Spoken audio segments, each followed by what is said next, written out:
Application of Gauss's law. Please keep your cam on, everyone. So in the last lecture we understood what is Gauss law and how it makes the idea of electric flux easy in terms of only the source charge. So it gives you the relationship between electric flux and the source charge. You don't have to consider the electric field at any point. So it gives you the direct formula, Gauss's law, between electric flux and your source charge. Okay, so that formula which we discussed yesterday was this: total electric flux is equal to Q by epsilon naught, which is enclosed, which is supposed to be enclosed inside any closed surface. Total electric flux through the closed surface is equal to the charge enclosed divided by epsilon naught. And flux density का भी एक formula देखा था हमने, that is total flux divided by total area enclosed.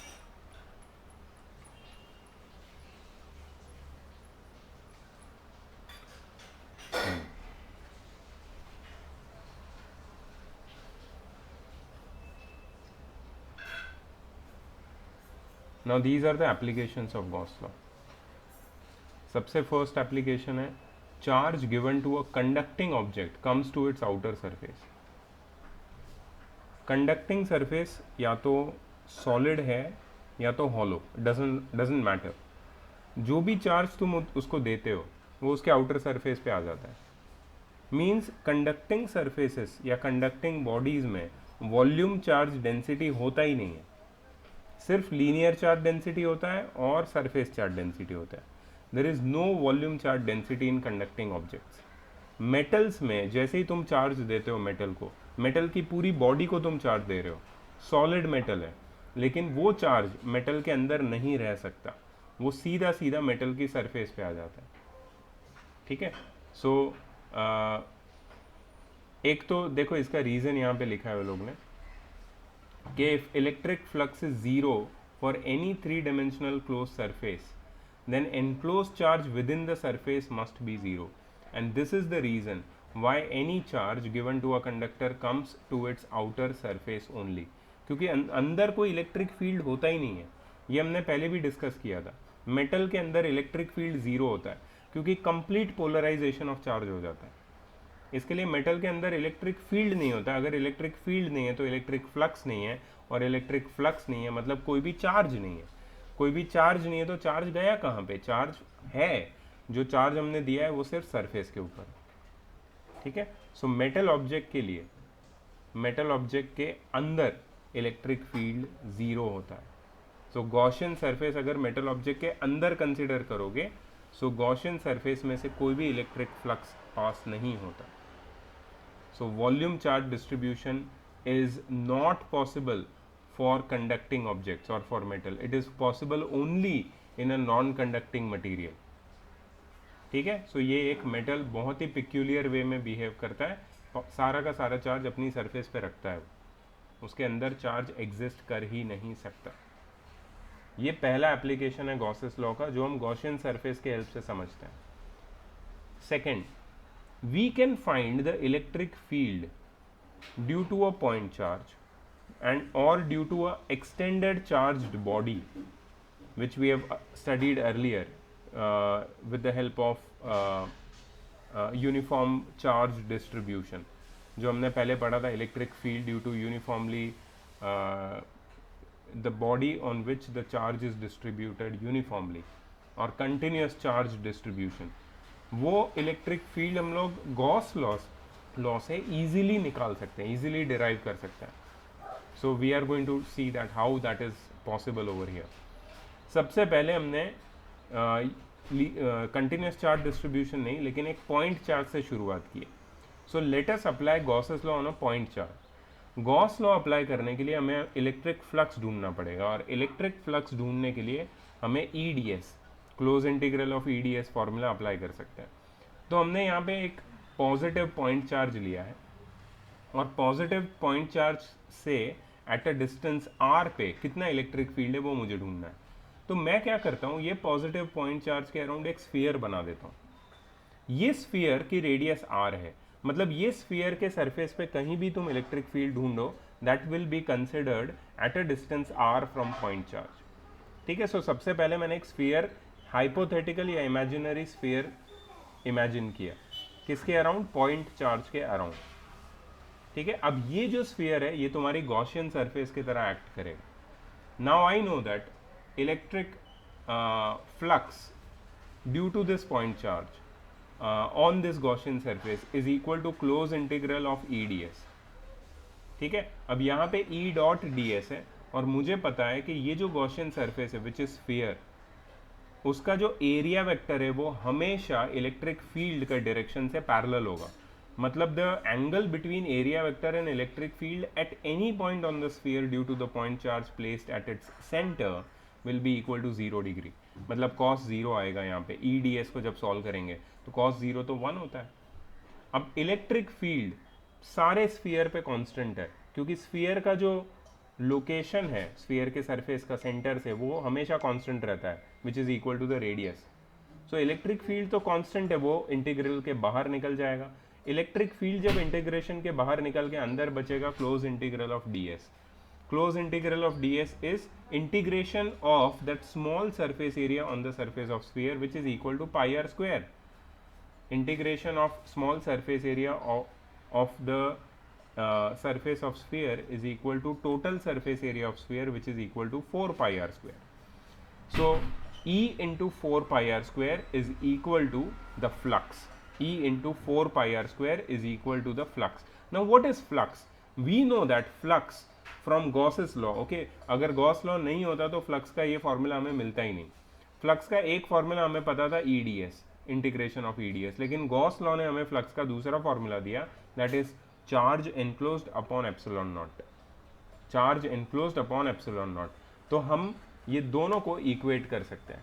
E D S से हमें क्या value मिली, E into 4 pi R square.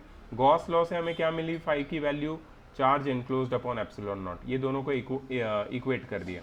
Charge enclosed है capital Q upon epsilon naught is equal to E into 4 pi R square. So E is equal to 1 upon 4 pi epsilon naught into q by r square, which is surprisingly your original formula of electric field due to a point charge at a distance r from the point charge. So basically हम electric field का formula Coulomb's law से नहीं, Gauss law से भी निकाल सकते हैं। Coulomb's law से हमने पहले डिराइव किया हुआ है, बट वो कितना डिफिकल्ट मेथड था समझने के लिए, लेकिन गॉस लॉ उतना ही इजी मेथड है समझने के लिए। सो गॉस लॉ से हम electric field due to a point charge ही नहीं, due to continuous charge distribution भी निकाल सकते हैं, and that's what we are going to do. So these are the application of Gauss's law where we find the magnitude of electric field due to different charge bodies around it. अब सारे जो तुम्हारे derivation है वो interesting होते जाएंगे। ठीक है, थोड़ा ध्यान से देखना। फिगर भी बहुत अच्छे से वो लोग ने बनाया है जिससे समझ में आता है। I have shared this PDF with all of you earlier, means yesterday only I have shared it, तो तुम्हारे रेफरेंस के लिए ऑलरेडी यू हैव दिस। अब यहाँ पे है third application of Gauss's law, that is electric field due to a line charge of infinite length. Line charge का मतलब एक रॉड है, वो रॉड पे कंटिन्यूस पूरा चार्ज है। ठीक है, continuous charge, linear charge distribution बोल सकते हैं हम लोग इसको। अब इसकी वजह से, ये लाइन चार्ज की वजह से ऑफ इनफाइनाइट लेंथ, इसकी लेंथ फिक्स नहीं है, इनफाइनाइट लेंथ है, इसकी वजह से एक पॉइंट है r at a distance r from the line charge, उस पॉइंट पे मुझे इलेक्ट्रिक फील्ड ढूंढना है। जनरली मेरे लिए काम बहुत डिफिकल्ट हो जाता अगर गॉस लॉ नहीं होता, तो जो हमने पहले भी देखा है, लाइन चार्ज अगर इनफाइनाइटली लॉन्ग है, उससे परपेंडिकुलर डिस्टेंस पे एक पॉइंट रहेगा, उस पॉइंट पे कितना इलेक्ट्रिक फील्ड है वो ढूंढने के लिए हमारा दिमाग खराब कर दिया था वो इंटीग्रेशन के मेथड ने। इफ़ यू रिमेंबर, सारे वो उस दिन मुझे पता है, I think the class was very long, 1.5 hour सिर्फ न्यूमेरिकल में हमारा गया था। उसके पहले वाले दिन 1 आवर सिर्फ थियरी में गया था। Just see this method, it will give you the value of electric field at a point r, at a perpendicular distance r from the infinitely long line charge. Within 5 minutes you will get it, within 5 minutes, because of Gauss's law. So Gauss law इतना important है, ये तुम्हें समझ में आएगा. तो Gauss law apply करने के लिए सबसे पहले हमें गॉसियन सरफेस क्रिएट करता है in such a way around the line charge. In such a way the Gaussian surface completely encloses a certain portion of the line charge. अब लाइन चार्ज एक लाइन की तरह है, उसको एनक्लोज करने के लिए हमें सिलेंडर बनाना पड़ेगा. हमेशा याद रखना, गॉसियन सरफेस जितनी तुम सिमेट्रिकल बनाओगे ना, उतना इजीली तुम इलेक्ट्रिक फील्ड ढूंढ सकते हो. ठीक है. अब देखो, मैं यहाँ पे एक स्फीयर भी बना सकता था इसको एनक्लोज करने के लिए, लेकिन स्फीयर सिमेट्रिकल नहीं होता, क्योंकि स्फीयर में अंदर अगर लाइन चार्ज को मैं एनक्लोज करूं तो वो लाइन चार्ज का कुछ एरिया स्फीयर के सरफेस के नज़दीक होगा और कुछ एरिया स्फीयर के सरफेस से दूर होगा. जस्ट इमेजिन, एक स्फीयर है, जस्ट इमेजिन दिस, एक स्फीयर है और उसके अंदर मैं बना रहा हूं एक लाइन चार्ज का पोर्शन.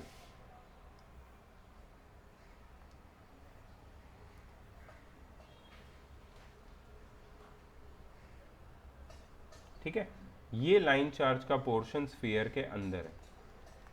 लाइन चार्ज तो कंटिन्यूस चार्ज डिस्ट्रीब्यूशन का एग्जांपल. अब मुझे स्फीयर के बाहर कौन सा चार्ज है उससे कोई मतलब नहीं है, मुझे सिर्फ एनक्लोज चार्ज से मतलब है. Now just imagine the charge which is present over here, the edges of the line charge, is near to the surface of the sphere, but the charge which is present at the center is farther away from the surface. That means ये body, spherical body जो enclose कर रही है line charge को, वो symmetrical तो है, but it is not symmetrical to the line charge which it encloses. समझ में आ रहा है? So spherical body as a Gaussian surface in case of line charge is not a correct choice. That's why we consider a cylindrical body to enclose a line charge. अब तुम cylindrical body में देखो, इसका curved surface area देख रहे हो तुम cylinder का, it is at equal distance from the line charge. वो curved surface का जो distance है line charge से, line charge cylinder की axis से pass हो रहा है, तो सिलेंडर की एक्सिस से सिलेंडर की कर्व सरफेस का जो डिस्टेंस है that is equal in all the cases which is equal to the radius of the cylinder. मतलब सिलेंडर की रेडियस के ऊपर जितने भी पॉइंट्स है वो लाइन चार्ज से इक्विडिस्टेंट है, and that is the surface और curve surface of the cylinder. और हमें जिस पॉइंट पे इलेक्ट्रिक फील्ड ढूंढना है that lies on the surface of the cylinder. ठीक है. अच्छा, अभी तुम बोलोगे कि सर ये what about this point, these all points which are on the top and the bottom edges of the cylinder. वहाँ पे तुम अगर देखो तो एरिया वेक्टर का जो डायरेक्शन देखो वो अपवर्ड है. एरिया वेक्टर और इलेक्ट्रिक फील्ड देख रहे हो तुम, लेफ्ट राइट मतलब हॉरिजॉन्टल है, और एरिया वेक्टर वर्टिकल है. कहाँ पे? टॉप और बॉटम फेसेस पे. मतलब एरिया वेक्टर और इलेक्ट्रिक फील्ड के बीच का एंगल 90 है. वैसे ही वहाँ पे कोई फ्लक्स होगा नहीं. फ्लक्स तो ऐसे रेडियली बाहर निकल रहा है. Radially means along the radius, means horizontally flux बाहर निकल रहा है. वर्टिकली तो कोई फ्लक्स बाहर निकलेगा ही नहीं. सही बात है कि नहीं? तो अगर वर्टिकली कोई फ्लक्स नहीं निकलेगा तो इलेक्ट्रिक फील्ड जीरो होगा वर्टिकल फेसेस के थ्रू. That means we are not concerned with any electric field from the top and bottom faces. We are concerned with the electric field through the curve surface, and that makes our work easy, and that's why Gaussian surfaces work. The whole concept of Gaussian surface works over here. ठीक है. So let's, ये sphere में भी होगा corner पे, मतलब edges पे. Sphere में तो हर तरफ से इलेक्ट्रिक फील्ड बाहर निकलेगा. बिकॉज क्या होगा पता है, यहाँ से भी तुम देखोगे इलेक्ट्रिक फील्ड बाहर आ रहा है, यहाँ से भी बाहर आ रहा है. सिर्फ इस पॉइंट से बाहर नहीं आएगा ऊपर की डायरेक्शन में, but up to the edge the electric field will come out through all the points like this. but उसकी जो इंटेंसिटी होगी वो अलग अलग होगी. मतलब यहाँ पे इलेक्ट्रिक फील्ड की वजह से जो डेंसिटी है वो ज़्यादा होगी, फिर डेंसिटी कम होती जाएगी, यहाँ पे ज़्यादा होगी, यहाँ पे डेंसिटी ज़्यादा होगी, यहाँ पे ज़्यादा होगी, फिर यहाँ पे डेंसिटी कम होगी, यहाँ पे कम होगी. सो इलेक्ट्रिक फील्ड भी यूनिफॉर्म नहीं होगा अराउंड, अगर स्फीयर को कंसिडर करेंगे एज अ गॉसियन सरफेस। सिर्फ सिलेंडर इस केस में तुम्हें यूनिफॉर्म इलेक्ट्रिक फील्ड देता है, तो इसलिए सिलेंडर को कंसिडर करना लाइन चार्ज के केस में ज़्यादा सही है। अच्छा, now one more thing, whenever we talk about line charge or uniformly charged rod, we talk about linear charge density.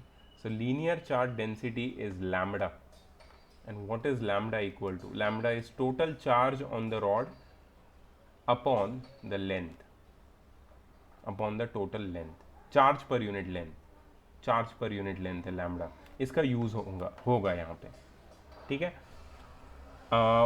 One more thing I would like to tell you is that this L which you are seeing over here, it is the length of the Gaussian surface or hypothetical Gaussian surface which we have selected. So we are concerned with only this much length of the rod, only this much length, मतलब सिर्फ यहाँ से यहाँ तक, बस इतनी length हमें चाहिए जो गॉसियन सरफेस के अंदर एनक्लोज्ड है। इसके बाहर भी लेंथ है, अगर तुम देखोगे तो यहाँ भी लेंथ है, यहाँ भी लेंथ है, और ये इनफाइनाइटली लॉन्ग रॉड है। वो लेंथ को हमें लेना ही नहीं है जो लेंथ गॉसियन सरफेस के अंदर एनक्लोज नहीं है, हमें सिर्फ एनक्लोज लेंथ से मतलब है। मतलब ये जो लेंथ होगी that will be enclosed length, and this will be the charge on enclosed length. समझा? Charge on enclose length upon enclose length will be equal to, again will be equal to lambda. Total charge upon total length will also be equal to lambda, because lambda is nothing but charge per unit length, ठीक है। सो ये और एक चीज ध्यान में रखना, because आगे जब मैं ई का फॉर्मूला डालूंगा तो तुम्हें तकलीफ नहीं होना चाहिए। या so everything whatever is to be discussed regarding line charge I have told you. Now we can go to the formula. Yeah, so the formula over here is flux का जो formula है that is closed integral of, इसका मतलब है closed integral। closed integral तभी होता है जब तुम over the whole surface integration करते हो, closed surface, I'm sorry, over the whole closed surface जब integration करते हो तो you use that circle on the sign of integration, closed integral of cylinder of E ds, E dot ds। अब यहाँ पे एक चीज़ है, ये लोगों ने ये जो क्लोज इंटीग्रल है उसको as a sum of circular faces and curved surface के फॉर्म में लिखा है, जहाँ पे ये लिखने की ज़रूरत नहीं है, because we already know that circular faces के लिए इलेक्ट्रिक फील्ड और एरिया वेक्टर का जो एंगल है वो ज़ीरो है, मतलब कॉस थीटा में थीटा 90 है, आई एम सॉरी एंगल 90 है, मतलब कॉस थीटा कॉस 90 हो जाएगा और कॉस 90 जीरो होता है, मतलब सर्कुलर फेसेस के थ्रू कोई इलेक्ट्रिक फील्ड है ही नहीं। बट फिर भी ठीक है, हमने उसको ज़ीरो कर दिया और हम अब फोकस करेंगे EDS पे, जहाँ पे सिर्फ कर्व्ड सरफेस पे फोकस होगा हमारा। कर्व्ड सरफेस के लिए जो एंगल है between the area vector and electric field is zero, so cos 0 1 हो जाएगा, और EDS का इंटीग्रेशन हम लोग करेंगे जिसमें E will be same everywhere on the curved surface, as I told you, because its distance from the line charge is equal, which is equal to the radius of the cylinder। E को बाहर ले लिया, अंदर बचा ds, that is integration of the small area on the curved surface will be equal to 2 pi RH। 2 pi RH क्या होता है? तुम्हारा कर्व्ड सरफेस एरिया का फॉर्मूला होता है सिलेंडर का। यहाँ पे सिलेंडर की लेंथ h नहीं है, l है, इसलिए वो लोग ने 2 pi RL लिखा है, E बाहर है, ठीक है। सो फाई का एक वैल्यू आ गया, वेरी सिंपल, जरा भी स्ट्रेस नहीं है इसमें, सीधा कॉस लॉ यूज करो। फाई का दूसरा फॉर्मूला क्या है? Charge enclosed upon epsilon not. मैंने पहले ही तुम्हें बताया था कि हम यूज करेंगे formula lambda, that is linear charge density. Linear charge density क्या होती है? Total charge enclosed upon total length enclosed with in the Gaussian surface, Q by L। तो चार्ज एनक्लोज हो जाएगा लैम्बडा L, सही है ना? Enclose charge is equal to the product of lambda times L। So lambda is your linear charge density and length is the length enclosed. Q की जगह पे lambda L upon epsilon naught लिख दिया, तो E की value मिल गई, lambda upon 2 pi epsilon naught R, खत्म, that's it. Just take 2 pi R L on the other side. We, अच्छा एल कट हो गया यहाँ पे, मतलब लेंथ एनक्लोज्ड कितनी है उस पर ये चार्ज डिपेंड ही नहीं करता है, उस पर ये चार्ज डिपेंड ही नहीं करता है, ये सिर्फ लैम्डा और आर पे डिपेंड करता है। लीनियर चार्ज डेंसिटी क्या है, that is charge per unit length and your radius or the distance from the linear charge or the rod. Sir lambda भी तो लेंथ पर डिपेंड करता है। That is charge per unit length, कितना charge per unit length पे distributed है, ठीक है। मतलब एक सर्टेन लेंथ पे अगर मैं ज़्यादा चार्ज डाल दूं तो चार्ज पर यूनिट लेंथ बढ़ जाएगा, और वही लेंथ पे मैं कम चार्ज डालूं तो चार्ज पर यूनिट लेंथ कम हो जाएगा। लेंथ उतनी है, चार्ज पे डिपेंड करता है। सो चार्ज में कितना डाल रहा हूँ एक सर्टेन लेंथ के ऊपर, वो है हमारा लैम्डा, ठीक है। सो लैम्डा अपॉन आर, और लैम्डा और आर पे ही ये डिपेंड करता है, दैट इज इलेक्ट्रिक फील्ड। इसको डिराइव करने के लिए हमने क्या क्या किया था, यू रिमेंबर, वो बीटा और अल्फा लिया था, अल्फा और बीटा, और उसके टर्म्स में हमने इंटीग्रेट किया था, और एक लिमिट्स हमने ली थी माइनस अल्फा और प्लस बीटा, या प्लस अल्फा और माइनस बीटा, और उसके टर्म्स में हमने इंटीग्रेट करके बहुत दिमाग खराब किया था सेम फार्मूला निकालने के लिए। गॉस लॉ से 5 मिनट में निकल गया फार्मूला, ठीक है। सो ये एक फ़ायदा है गॉस लॉ का, जहाँ पे तुम यूज़ कर सकते हो इसको बिंदास। तो ये हो गया तुम्हारा third application, that is electric field due to a line charge of infinite length.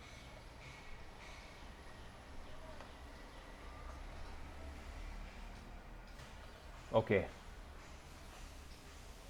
अब एक लॉन्ग हॉलो सिलेंडर है, लाइन चार्ज का extended version, long hollow cylinder. Long hollow cylinder uniformly charged है, मतलब हम लोग कंसिडर कर सकते हैं कि लॉन्ग हॉलो सिलेंडर के सरफेस के ऊपर चार्ज डिस्ट्रीब्यूटेड है, ठीक है। लेकिन ये हॉलो सिलेंडर है, मतलब अंदर कुछ भी नहीं है, अंदर खाली जगह है, बाहर भी तुम समझ सकते हो कि गॉसियन सरफेस आएगी, अंदर भी गॉसियन सरफेस आएगी। अब ये लार्ज लेंथ की वजह से, लॉन्ग सिलेंडर की वजह से जो इलेक्ट्रिक फील्ड इंटेंसिटी होगी वो हम लोग कहाँ कहाँ पे ढूंढ सकते हैं, उसको हमें पहले समझना पड़ेगा। अभी तक हम लोग जो केसेस कंसिडर कर रहे थे वहाँ पे electric field intensity was only possible to be found on the outside of the charge, क्योंकि पॉइंट चार्ज के अंदर इलेक्ट्रिक फील्ड एग्जिस्ट नहीं करता है, ढूंढने का मतलब नहीं है। लाइन चार्ज के अंदर electric field doesn't make any sense, सिर्फ बाहर होता है। लेकिन हॉलो सिलेंडर के अंदर स्पेस है, स्पेस है तो इलेक्ट्रिक फील्ड का कुछ ना कुछ तो वैल्यू होगा, वो भी हमें बताना पड़ेगा। We have to identify that and we have to derive that, ठीक है। अब एक चीज हम लोग कंसिडर कर लेंगे, कंसिडर क्या करेंगे कि phi is equal to E into 2πRL, ये जो फॉर्मूला है इसको हम लोग आगे लेके जाएंगे। This is the electric flux on the curved surface area due to any charge enclosed with in a cylinder. Cylinder के अंदर कोई भी चार्ज जब एनक्लोज्ड है, ठीक है, उसकी वजह से उसके कर्व सरफेस एरिया के थ्रू कितना फ्लक्स पास हो रहा है, वो ये फॉर्मूला है जो हमने पहले ही डिराइव करके रखा, ई इंटू 2πRL, ठीक है। अब ये फॉर्मूला हम आगे यूज कर सकते हैं, बिकॉज जहां जहां तुम सिलिंड्रिकल गॉसियन सरफेसेस कंसिडर करते हो वहां पे वो फॉर्मूला एप्लीकेबल हो जाता है। नाउ जस्ट इमेजिन कि ये जो तुम्हारा हॉलो सिलेंडर है उसके ऊपर भी जो चार्ज पर यूनिट लेंथ है वो है लैम्डा, मतलब पर unit length lambda charge distributed. अब हम लोग दो गॉसियन सरफेस सिलेक्ट करने वाले हैं। एक गॉसियन सरफेस सिलेंडर के बाहर होगी, जो रेड वाला बाहर वाला सिलेंडर है वो, उसकी लेंथ L है और रेडियस R है। और एक गॉसियन सरफेस होगी सिलेंडर के अंदर, हॉलो सिलेंडर के अंदर, जिसकी रेडियस भी R है, लेकिन ये रेडियस R सिलेंडर की रेडियस R से छोटी है। मतलब सिलेंडर की रेडियस R कितनी है, कैपिटल R। सो एक केस होगा where small r is smaller than capital R, and एक केस होगा जब small R greater than capital R होगा. This is the inner Gaussian cylinder या inner Gaussian surface, and this is the outer Gaussian cylinder. एक अंदर वाला red cylinder, एक बाहर वाला रेड सिलेंडर, ये दोनों हमारे गॉसियन सरफेसेस हैं. चलो, तो पहले अंदर वाला केस लेते हैं. अब अंदर वाले केस में phi is equal to E into two pi R L हमने ले लिया, because that is the formula for electric flux through a Gaussian cylinder. ठीक है, बट अंदर गॉसियन सिलेंडर के अंदर कोई चार्ज नहीं है, क्योंकि चार्ज तो पूरा हॉलो सिलेंडर के सरफेस के ऊपर है. तो जब हमने फाई का ये formula Q enclosed upon epsilon naught use किया, इसमें क्यू एनक्लोज जीरो था. Zero upon epsilon naught is nothing but zero, मतलब फाई की वैल्यू जीरो है. तो ये फाई की वैल्यू हम जब टू पाई आर एल से इक्वेट करेंगे, मतलब two pi E into two pi R L को जीरो से इक्वेट करेंगे, तो हमें ई की वैल्यू भी जीरो मिलेगी. इसका मतलब क्या है कि inside a charged hollow cylinder the electric field is zero. अब ये सब करने की जरूरत नहीं थी, ये हमारा कॉमन सेंस या लॉजिक ही हमें बताता है कि चार्ज सरफेस के अंदर, हॉलो चार्ज सरफेस के अंदर कोई भी इलेक्ट्रिक फील्ड नहीं होता, क्योंकि यहाँ पे अंदर हॉलो मतलब खाली जगह है, और ये जो सिलेंडर है वो चार्ज्ड है. मतलब खाली जगह तो चार्ज नहीं हो सकती ना, चार्ज तो कोई मटेरियल पे होता है, और मटेरियल तो पूरा बाहर है. तो सरफेस पे अगर चार्ज है, वो हॉलो सरफेस के अंदर तुम अगर इलेक्ट्रिक फील्ड निकालोगे तो तुम्हें जीरो ही मिलेगा. ठीक है, so this is the first case. Second case is outer Gaussian cylinder. अब सबसे पहले आउटर गॉसियन सिलेंडर की लेंथ मैंने ले ली L, मतलब फाई की जो वैल्यू होगी will be equal to two pi R L, will be equal to two pi R L. So phi का पहला जो फॉर्मूला है that is E into two pi R L. Phi का जो दूसरा फॉर्मूला है that is charge enclosed upon epsilon naught.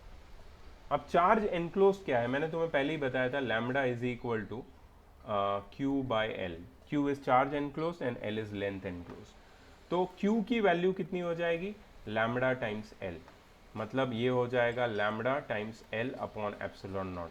अब इसको और इसको हम इक्वेट कर सकते हैं, तो E की वैल्यू मिलती है lambda upon two pi epsilon naught R, which is exactly same as the line charge.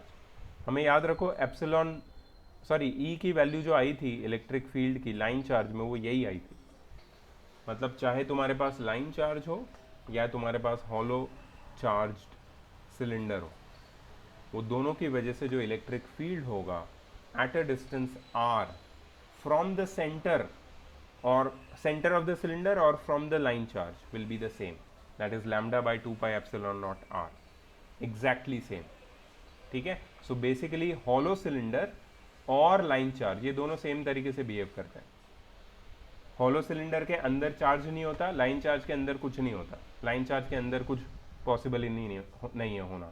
दोनों के बाहर at a distance r from the centre of both the same electric field exists, which is lambda upon two pi epsilon naught times r.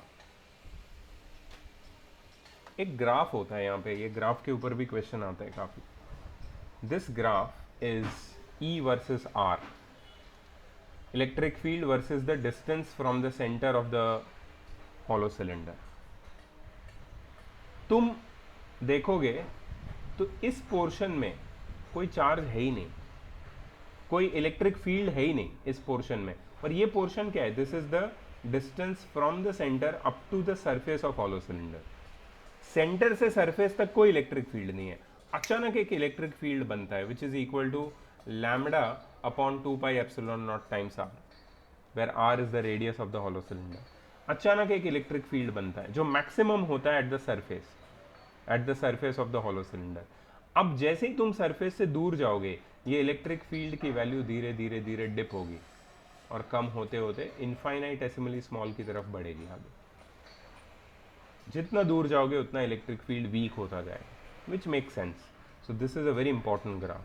The graph normally looks like this, and as you can see ये जो portion है वो खाली है, और ये जो तुम्हारा पॉइंट है दैट इज पॉइंट आर, ठीक है, that is the radius of the cylinder.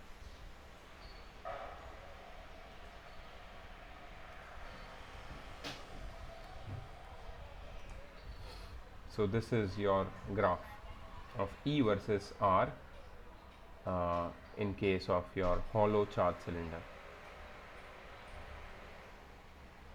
Next is electric field due to a charge conducting solid cylinder. I'm sorry, this is not conducting, this is non-conducting.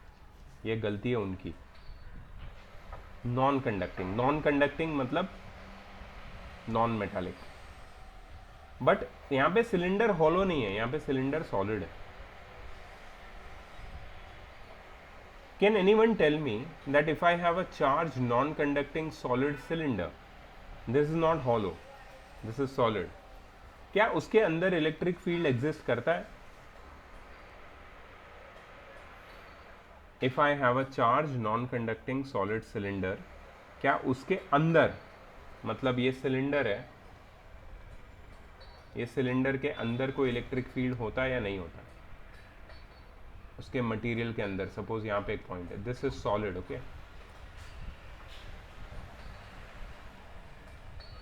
इसके अंदर एक point है inside, ये inside point पे कोई electric field होता है? Yes. Sorry दुर्वा, व्हाट डिड यू से? सर नहीं होता. ये charge non conducting solid cylinder है. नॉन कंडक्टिंग मतलब नॉन मेटालिक है. मेटालिक होता तो मैं तेरी बात मान लेता, क्योंकि मेटल के सरफेस पे आ जाता है सब चार्ज. मेटल पे वॉल्यूम चार्ज डेंसिटी होता ही नहीं है. नॉन कंडक्टर्स में तो होता है ना वॉल्यूम चार्ज डेंसिटी, मतलब रो होता है. तो अगर वॉल्यूम चार्ज डेंसिटी है तो इसके हर मॉलिक्यूल के पास चार्ज होगा, अंदर भी होगा. अंदर भी तो मॉलिक्यूल्स है, अंदर भी तो एटम्स है, वो भी चार्ज होंगे, वो भी चार्ज कैरी करेंगे. तो चार्ज अंदर भी होगा. चार्ज अंदर होगा तो इलेक्ट्रिक फील्ड भी अंदर होगा, इलेक्ट्रिक फ्लक्स भी होगा अंदर. मतलब if you have a charge non conducting solid cylinder, it will have charge on the inside as well as on the outside. ये सेम केस है पहले वाला, यही केस है सेम. प्रॉब्लम सिर्फ ये है कि ये हॉलो था, और नेक्स्ट वाला जो है वो सॉलिड है. गॉसियन सरफेस तुम्हें सेम बनानी पड़ेगी अंदर और बाहर, लेकिन अंदर वाली गॉसियन सरफेस पे पहले जो हमने इलेक्ट्रिक फील्ड ज़ीरो लिया था, अब वो ज़ीरो नहीं होगा. ज़ीरो इसलिए नहीं होगा क्योंकि अंदर जो गॉसियन सरफेस है, it is enclosing some volume of the material. If it is enclosing some volume of the material, that material consists of molecules which are charged. That means they will have some of its own electric field. That means ये अंदर वाले cylinder के through कुछ ना कुछ electric field तो बाहर आएगा ही आएगा. You understand दुर्वा, मैंने क्या बताया अभी? अंदर वाले मटेरियल पे कुछ ना कुछ चार्ज होगा ही, because this is a non conducting cylinder. और अगर कुछ ना कुछ चार्ज होगा, वो चार्ज के थ्रू इलेक्ट्रिक फील्ड बाहर आएगा, इलेक्ट्रिक फ्लक्स बाहर आएगा, and the electric field with in the solid non conducting charge cylinder will not be zero. तो केस 1 में ई ज़ीरो आया था यहाँ पे क्योंकि ये हॉलो था, बट यहाँ पे केस 1 में ई ज़ीरो नहीं आएगा. या but one thing is for sure, that electric flux for a cylindrical Gaussian surface, which again we will consider in this case. अगर मुझे एक चार्ज कंडक्टिंग सॉलिड सिलेंडर दिया है तो मेरी जो गॉसियन सरफेस है वो अगेन सिलिंड्रिकल ही होगी. ठीक है, इसके अंदर भी मैं एक गॉसियन सरफेस कंसिडर करूंगा जो सिलिंड्रिकल होगा, और इसके बाहर भी मैं गॉसियन सरफेस कंसिडर करूंगा जो सिलिंड्रिकल होगा. ठीक है, और हमें एक फॉर्मूला तो पहले ही मिल चुका है, that is flux through a cylindrical Gaussian surface which is equal to E into 2 pi RL, जहाँ पे E is the electric field due to this enclosed body, R is the distance of the point at which we are calculating the electric field or the flux, and L is the length enclosed. ठीक है, so the figure for this is like this. This is the figure. कुछ चीजें clear है यहाँ पे। They have considered a solid non conducting cylinder जिसके अंदर पूरा एक मटेरियल है, और ये सॉलिड नॉन कंडक्टिंग सिलेंडर की वजह से कुछ इलेक्ट्रिक फील्ड बाहर आ रहा है। चाहे गॉसियन सरफेस अंदर हो, अंदर वाले सिलेंडर की गॉसियन सरफेस, उसमें भी एरिया वेक्टर लेना है और इलेक्ट्रिक फील्ड लेना है, चाहे गॉसियन सरफेस बाहर हो, उसमें भी इलेक्ट्रिक फील्ड और एरिया वेक्टर लेना है। इलेक्ट्रिक फील्ड और एरिया वेक्टर के बीच का एंगल दोनों केस में जीरो होगा, क्योंकि कर्व्ड सरफेस और चार्ज्ड मटेरियल के बीच में जो एंगल बन रहा है दैट इज ऑलवेज 0 डिग्री। तो cos 0 यहाँ पे 1 होगा। तो दोनों केस हमें अलग अलग से कैलकुलेट करना पड़ेगा। पहला केस है where small r is smaller than capital R, मतलब the Gaussian surface is enclosed with in the cylinder. इस केस में फाई की वैल्यू मुझे पता है, E is equal to 2πRL। Phi का दूसरा फॉर्मूला भी पता है मुझे, charge enclosed upon epsilon naught. Now in this case charge enclosed क्या होगा? Let me tell you the formula of rho. Rho क्या होता है? Volume charge density, that is total charge upon total volume. Volume of cylinder is pi R square H. H यहाँ पे L है तो मैं एल लेता हूं। So Q enclosed will be equal to rho into pi R square L.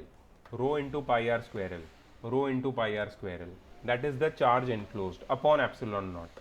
अब अगर मैं इनको मतलब E इंटू 2πRL और रो into pi R square L into epsilon naught, इसको इक्वेट करूं, E into 2πRL is equal to rho into pi R square L upon epsilon naught. तो दोनों जगह से पाई पाई कटेगा, R कटेगा और आर स्क्वायर का स्क्वायर कटेगा, L L कटेगा। So E is equal to rho R by 2 epsilon naught. ये मुझे फाइनल वैल्यू मिलेगी इलेक्ट्रिक फील्ड की। याद रखना ये जो R है that is the radius of the Gaussian surface which is smaller than the radius of the actual charged solid cylinder.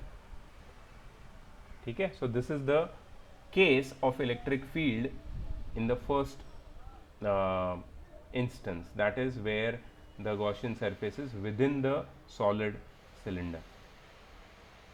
The case 2 is where the Gaussian surface is outside the solid cylinder.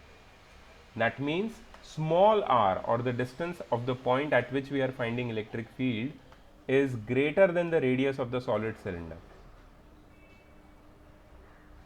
Same thing, phi is equal to E into 2πRL, which is equal to charge enclosed upon epsilon naught, which is equal to now this is very important, charge enclose का जो formula है that is rho into pi R square L.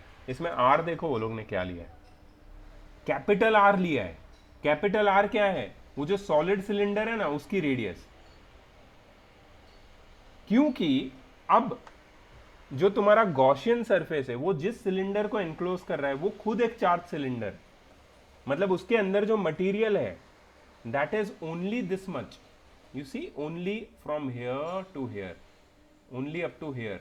Charge body, charge material सिर्फ इतना ही है outer Gaussian surface के लिए। The charge is not outside this, that means the maximum value of radius at which, up to which the charge is spread, that is capital R. So rho into pi into capital R square into L will be equal to the total charge enclosed within the Gaussian surface upon epsilon naught. इनको equate करने से मुझे मिलेगा E is equal to rho into R square upon 2 pi epsilon naught upon into R. Now can anyone tell me what is this small r? Don't get confused. What is this small r? Distance, radius of the inner Gaussian surface. nahi, outer Gaussian surface. When we are considering this case, R is greater than capital R. This is outer radius of Gaussian surface, that is a point which is situated outside the solid cylinder on the surface of the Gaussian surface. मतलब ये जो point है वो यहाँ पे कहीं पे, यहाँ से इस एक्सिस ऑफ सॉलिड सिलेंडर का जो रेडियस हम लोग लेंगे वो लेंगे स्मॉल r. अगर हम अंदर वाला सिलेंडर लेते हैं तो ये डिस्टेंस स्मॉल r होगा. Small r will change accordingly, तुम कौन सी सरफेस ले रहे हो उसके accordingly. So that is your formula, and this is a very unique formula. If you see this formula, this is really unique.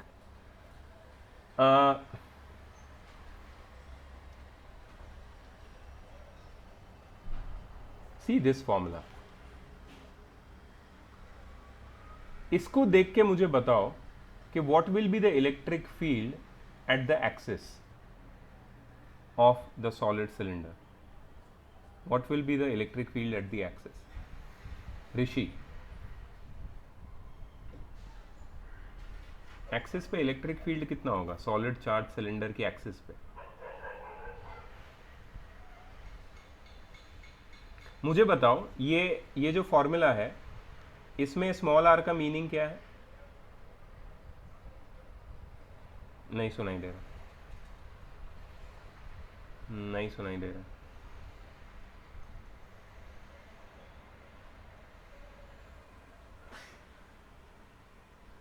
Sound नहीं आ रहा. Try कर, कुछ तो गड़बड़ है. ट्राई कर, मैं आता हूं तेरे पास. Rahul, Yes, sir. can you tell me what is this small r signify in this formula? ये वाला small r. The radius of the Gaussian surface inside the charged solid cylinder. Thank you so much. Now tell me what is the radius if I consider the point situated on the axis? Sir, 0. Very good. And anything into 0 is how much? 0. Electric field 0. मतलब जो axis है solid charge cylinder की उस पर electric field 0 होगा. समझ में आया? अच्छा, ये इलेक्ट्रिक फील्ड धीरे धीरे धीरे धीरे धीरे धीरे धीरे धीरे बढ़ता जाएगा. कैसे बढ़ेगा? जब तुम एक्सिस से दूर जाते जाओगे ये इलेक्ट्रिक फील्ड बढ़ता जाएगा और ये इलेक्ट्रिक फील्ड मैक्सिमम हो जाएगा यहाँ पे, सॉरी यहाँ पे. मतलब जैसे तुम एक्सिस से दूर जाते गए, एक्सिस से दूर तुम सरफेस तक पहुंचोगे, वहां तक इलेक्ट्रिक फील्ड बढ़ता जाएगा और सरफेस पे मैक्सिमम हो जाएगा. सरफेस पे ई मैक्स इलेक्ट्रिक फील्ड की मैक्सिमम वैल्यू क्या होगी राहुल? फॉर्मूला चाहिए मुझे. आर की वैल्यू बढ़ती जा रही है ना, आर की वैल्यू एक्सिस पे 0 थी, अब वो बढ़ रही है. सरफेस पे स्मॉल आर की वैल्यू कितनी हो जाएगी? Capital R. Very good. तो rho into capital R upon 2 epsilon naught. This is the maximum value of electric field. अब मैं सरफेस से बाहर जा रहा हूँ. सरफेस से बाहर जाऊंगा तो डेफिनेटली चार्ज बॉडी से दूर जा रहा हूँ. चार्ज बॉडी से दूर जा रहा हूँ तो इलेक्ट्रिक फील्ड तो कम होगा ना, डिप होगा. अब उसकी जो वैल्यू है वो इस फॉर्मूला से हमें मिलेगी, ये फॉर्मूला से, जिसमें ये जो स्मॉल आर है उसकी वैल्यू धीरे धीरे धीरे धीरे बढ़ रही है. मतलब डिनोमिनेटर बड़ा हो रहा है, लेकिन कैपिटल आर उतना ही है. कैपिटल आर क्या है? तुम्हारा radius of the charge solid cylinder. मतलब न्यूमिनेटर उतना ही रह रहा है, डिनोमिनेटर धीरे धीरे बढ़ रहा है, मतलब ई की वैल्यू फॉल हो रही है. And this is how the graph looks like. The graph of E versus R, electric field versus the radius. What is happening in this graph? As the radius increases, as the distance from the center increases within the solid cylinder, the electric field increases, reaches a maximum value at the surface of the solid cylinder. But even after which, if you continue to move in an outward direction, if the distance from the solid cylinder increases, the electric field falls, which is not inversely proportional to the distance, which is inversely yeah, you can say it is inversely proportional, but since still it shows a curve. मतलब एक straight line नहीं मिलती, हमें curve मिलता है.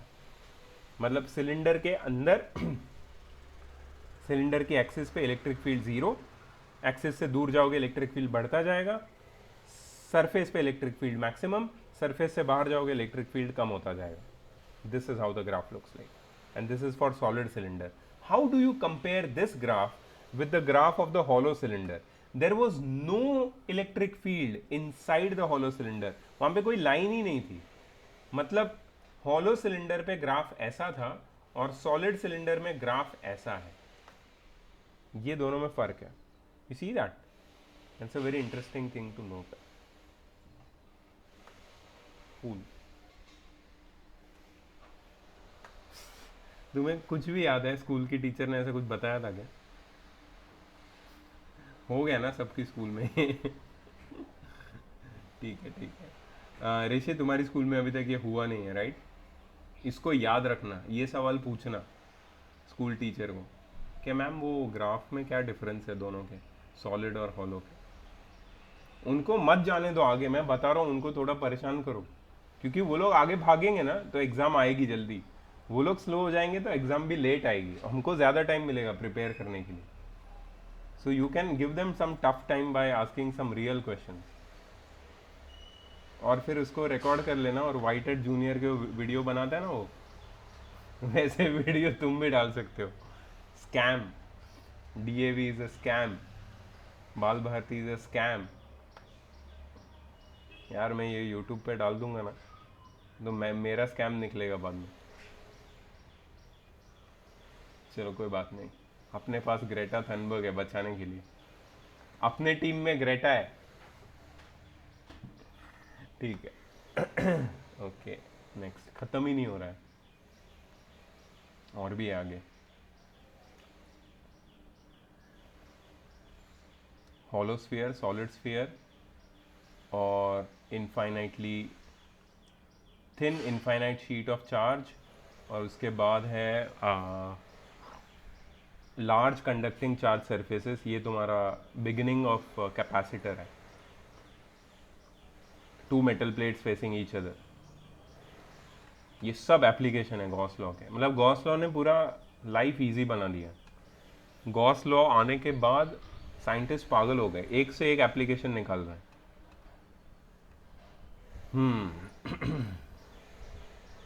Okay, ये भी easy है।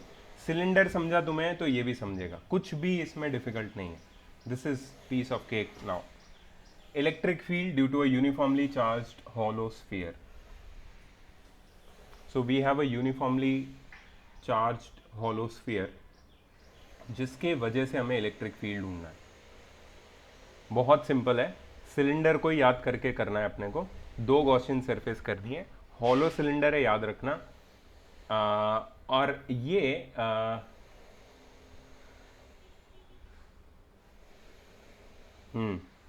ये स्फीयर कंडक्टिंग भी हो सकता है, नॉन कंडक्टिंग भी हो सकता है।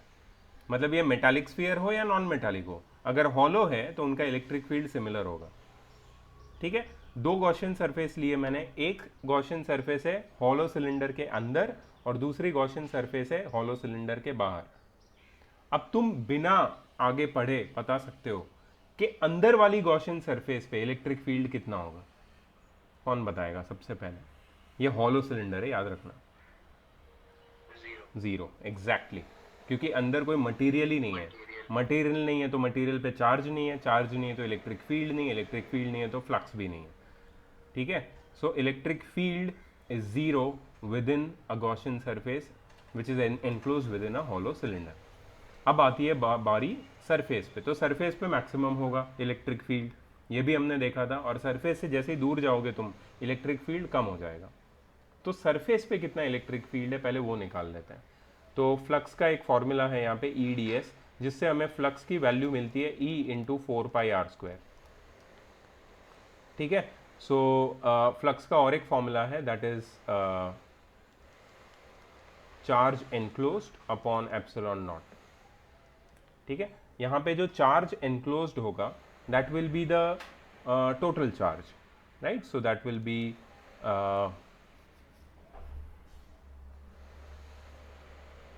okay, now this is a hollow sphere.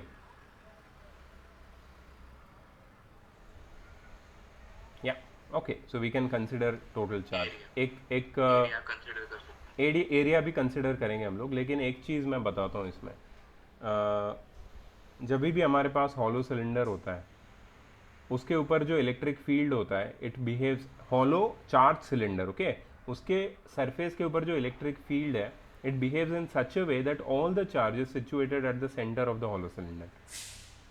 मतलब ये पूरा का पूरा क्यू चार्ज जो सरफेस के ऊपर डिस्ट्रीब्यूटेड है, उसको हम सेंटर पे मान सकते हैं, ठीक है। सो इसका मतलब है E इंटू 4πr² और Q अपॉन एप्सिलॉन नॉट को इक्वेट कर सकते हैं। So E into 4πr² is equal to Q upon epsilon naught. So E is equal to 1 upon 4π epsilon naught times Q upon r²। और ये R, I am sorry मैंने ये small r लिखा है, but this will be capital R² and this will be the value of maximum electric field. मतलब maximum electric field surface पे होगा, which will be due to the charge which is distributed on the surface itself. Why? Because we are considering this charge to be situated at the center. ये हमने पहले भी एक consideration किया हुआ है जब गॉस लॉ को डिराइव किया था, कि जब भी तुम्हारे पास हॉलो सिलेंडर होगा, उसके सरफेस के ऊपर जो भी चार्ज डिस्ट्रीब्यूटेड है उसको तुम सेंटर पे कंसिडर कर सकते हो। ये होगा E मैक्स। अब E की वैल्यू धीरे धीरे कम होती जाएगी as you consider any Gaussian surface outside the hollow sphere. So E की वैल्यू, E की एग्जिस्टेंशियल वैल्यू होगी 1 upon 4π epsilon naught times Q upon r², small r, and this small r is the distance from the centre to the outer Gaussian surface, that is small r। Small r जैसे जैसे बड़ा होता जाएगा, electric field की value वैसे वैसे कम होती जाएगी। मतलब इसमें अगर तुम ग्राफ बनाओगे तो अंदर तो कोई इलेक्ट्रिक फील्ड होगा नहीं, इलेक्ट्रिक फील्ड मैक्सिमम से शुरू होगा और फिर डिप हो जाएगा। और ये मैक्सिमम इलेक्ट्रिक फील्ड की वैल्यू कितनी होगी? इसकी वैल्यू होगी 1 upon 4π epsilon naught times Q upon r², और धीरे धीरे ये वैल्यू कम होगी, and this is your R and this is E। सिर्फ मैंने वो सिलेंडर के नॉलेज पे ये पूरा किया। सिलेंडर का जो डेरिवेशन था वो समझ के मैंने किया है। सिर्फ वहाँ पे 2πRL था, यहाँ पे 4πr² है। सरफेस एरिया में फ़र्क और कुछ भी नहीं। देख लेते हैं, चेक करते हैं। ठीक है, फर्स्ट केस में electric field 0 with in the Gaussian surface, with in the cylinder, and outside the cylinder it will be 1 upon 4π epsilon naught into Q upon r², and the graph is this, exactly same। इसमें कोई doubt है क्या किसी को? Sphere में same चीज जो cylinder में था, एग्जैक्टली सेम, सिर्फ सरफेस चेंज हो गई। एक अजम्पशन जो सबसे इंपॉर्टेंट था मेरे हिसाब से, that is if the cylinder is hollow and there is a charge which is spread on the surface of the cylinder, you can consider the whole charge to be situated at its center। इसको याद रखना।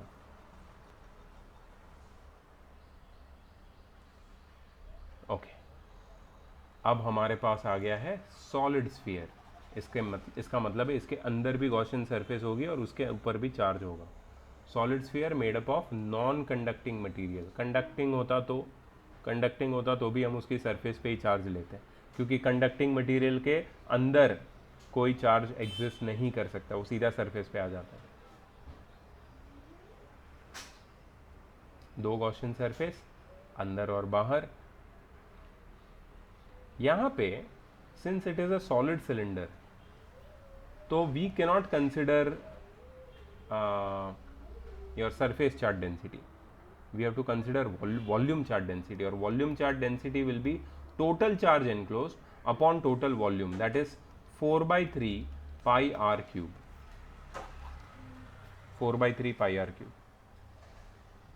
so that is the value of rho। so Q की value कितनी हो जाएगी? rho times 4/3πr³। this is the value of Q, charge enclosed।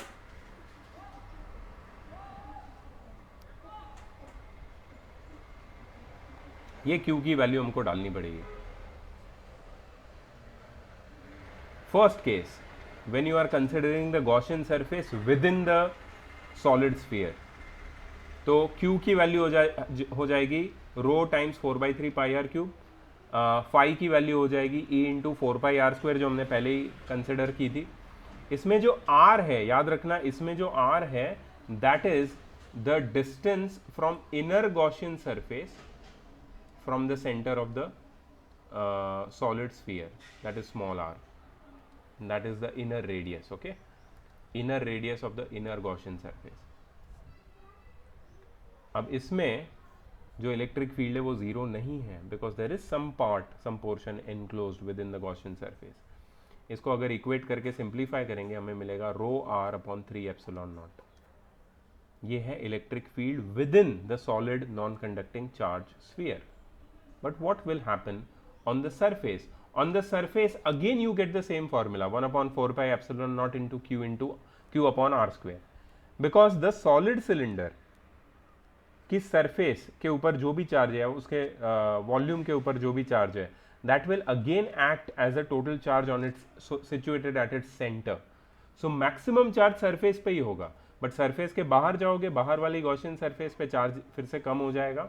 अब उसको हम लोग इक्वेट करेंगे ऐसे, rho upon rho into 4/3 pi R cube. याद रखना आर यहाँ पे कैपिटल लिया है क्योंकि तुम्हारी जो नई गॉसियन सरफेस है that is this, and the distance of the centre of the sphere from the new Gaussian surface is small R again. Now small R is greater than capital R. Now the charge is only on capital R. So मतलब सिर्फ ये वाला formula हम लोग लेंगे जिसमें r की जगह पे कैपिटल R डाल देंगे, and your electric field becomes rho r cube upon 3 epsilon naught r square. Now just see one thing, the numerator does not change.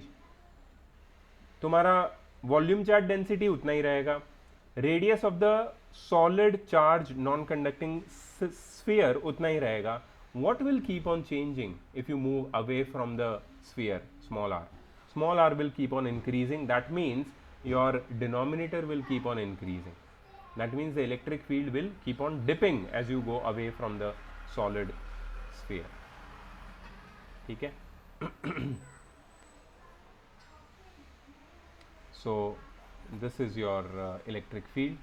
अब ये जो इलेक्ट्रिक फील्ड का फॉर्मूला, इसमें रो की जगह q upon 4/3 pi R cube डालोगे तुम, तो हमको वापस वही फॉर्मूला मिलेगा जो हमें electric field due to a point charge situated at the centre पे मिलता था. The same thing.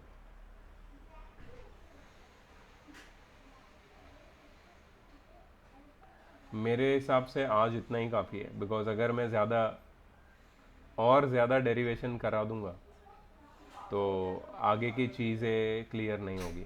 अब क्योंकि हम लोग हमारे सरफेस को we are changing in accordance with the concept which we are going to learn ahead, that is your capacitor, parallel charged metallic plates या capacitor. उसको समझने के लिए गॉस लॉ का हम लोग यूज़ करेंगे, और वो कॉन्सेप्ट अभी जो पढ़ा है उससे बिल्कुल एंटायरली डिफरेंट है. गॉस लॉ पे ही बेस्ड है लेकिन एंटायरली डिफरेंट है. तो ये हम लोग कल के क्लास में करेंगे, मतलब 8th 9th and 10th. 9th वाला ये था, 8th 9th एंड 10th ये वाला कल करेंगे. कल थियोरी ख़त्म हो जाएगा और कल इसका न्यूमेरिकल्स भी करेंगे हम. ठीक है, सो कल ये चैप्टर ख़त्म हो जाएगा. So I am taking it slow because I think that you need some time to digest what you have learn today. अब मैंने तुम्हें ऑलरेडी प्रैक्टिस प्रॉब्लम्स और आई थिंक इसका लेसन प्लान दिया है. Practice problem I am not sure, मैं तुम्हें बताता हूँ देख के, अगर नहीं दिया है तो दे दूंगा. उसको ट्राई करना शुरू कर दो तुम लोग. मतलब इलेक्ट्रिक फ्लक्स और गॉस लॉ पे बेस्ड जो भी क्वेश्चंस है उसको सॉल्व करना शुरू करो. मैं भी अपनी तरफ से तुम्हें सप्लाई कर रहा हूँ जो भी दूसरे क्वेश्चंस हैं इंपॉर्टेंट या बोर्ड में पूछे गए हैं. जो पार्ट हमने नहीं किया है वो तो कल कर देंगे, उसके बाद कर सकते हो. बट जो पार्ट हमने किया है उसके ऊपर से क्वेश्चन सॉल्व करना शुरू करो. अगर फ्राइडे तुम्हें अपीयर करना है इसकी टेस्ट के लिए तो you have to be ready. मुझे ऐसा लग रहा है कि मेट्राइसिस जल्दी हो जाएगा हमारा इससे, क्योंकि this is like taking a lot of time. Matrices में कॉन्सेप्ट सिंपल है, वो इजी हो रहा है, और मेट्राइसिस आई थिंक कल मैं ख़त्म भी कर दूंगा. ये वाला पार्ट कल ख़त्म करके फिर प्रैक्टिस करना. बट स्टिल आई विश के इसकी टेस्ट हो जाए, बिकॉज इसमें कुछ चीज़ें हम लोग काफ़ी टाइम से पढ़ रहे हैं. It's almost it's been 1.5 month now. कि हम लोग ये चैप्टर पढ़ रहे हैं, तो मुझे लगता है कि इसकी टेस्ट हो जानी अच्छा है, एक बार हो जाए तो सही है, ठीक है। So I will see you guys tomorrow with first maths and then physics, same 10 o'clock 11 o'clock, ठीक है। चलो सी यू टुमारो, बाय।